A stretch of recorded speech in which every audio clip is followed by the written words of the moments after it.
Ray Dalio emphasizes the importance of staying attuned to broader economic and geopolitical trends, which can have cascading effects on markets worldwide. Global factors such as trade policies, interest rates, regulatory changes, and international relations can directly impact the financial landscape. For example, a trade conflict between major economies like the United States and China can lead to supply chain disruption, impacting the profitability of certain companies and sectors. Interest rate hikes by central banks can affect borrowing costs, impacting everything from corporate earnings to real estate prices.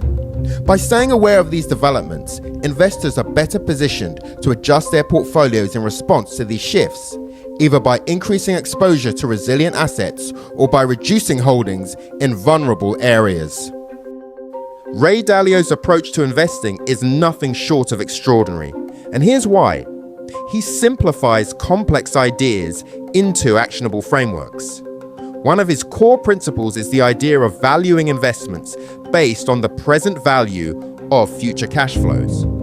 In simple terms, this means every investment you make today is essentially buying a piece of tomorrow's earnings. It's a reminder that investing isn't about guessing, it's about understanding the numbers. But Ray doesn't stop at theoretical value. He also looks at actual spending and how it influences prices. By understanding the motivations of buyers and sellers and how much people are willing to pay for a good or service, you can better predict an asset's value. It's about knowing the mechanics behind supply and demand, which is fundamental to making smarter financial decisions. Another key point Ray makes is that over the long term, assets outperform cash. This is huge. Cash loses value over time due to inflation, while assets like stocks, bonds, or real estate grow in value, even if there are bumps along the way. Ray emphasizes that these bumps, the volatility, are natural, but if you diversify wisely, you can significantly reduce risk while still capturing returns. 2. Diversification, the holy grail of investing. Now let's talk about one of the most profound lessons from Ray, diversification. He highlights that diversification can reduce risk far more than it reduces returns. This is a game changer. Most people think diversification means splitting their money 50-50 between stocks and bonds. But Ray points out that this isn't enough because stocks are far more volatile than bonds. If you don't balance your investments based on risk, you could be taking on far more risk than you realize. Instead, Ray's holy grail of investing is to create a portfolio of at least 15 uncorrelated return streams. What does that mean? It means finding investments that don't move in the same direction.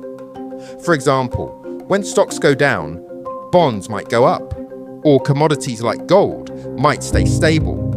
By doing this, you smooth out the ups and downs and create more consistent returns over time.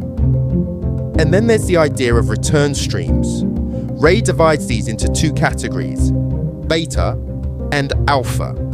Beta is the return you get from riding the wave of a market, like owning stocks when the economy is booming.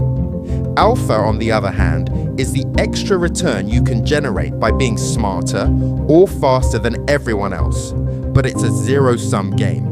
For you to win, someone else has to lose.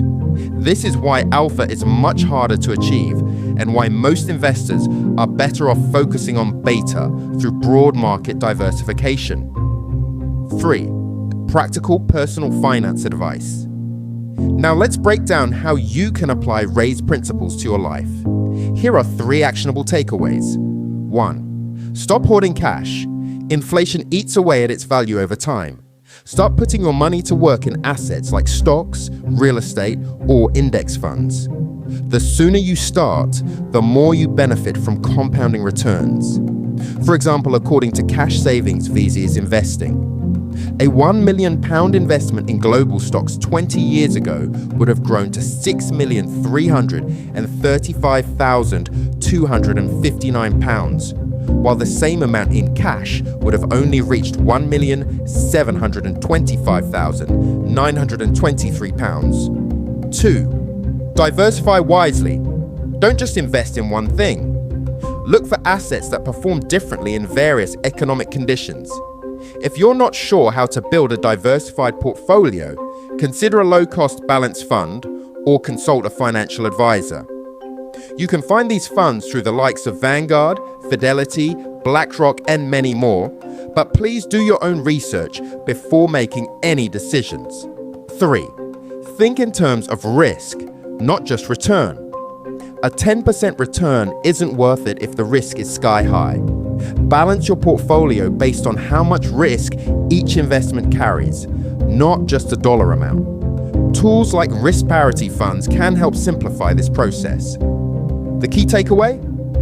It's not about making quick, risky bets. It's about creating a portfolio that can withstand the unpredictable. A portfolio that works for you, whether the market is up, down, or sideways. 4. A timeless lesson on decision making. Finally, Ray touches on the importance of systemizing your decisions. This means creating rules that are timeless and repeatable rather than relying on emotions or instincts. For example, you might decide to invest 10% of your income every month into a diversified portfolio, no matter what's happening in the market. By doing this, you remove fear and greed from the equation and let the system do the work for you. To wrap up, I want to leave you with a wise quote. Benjamin Franklin wisely noted, "An investment in knowledge pays the best interest." Think about that. Diversification isn't just a strategy, it's a superpower for building lasting wealth. The more you spread your investments across uncorrelated assets, the more resilient your financial future becomes.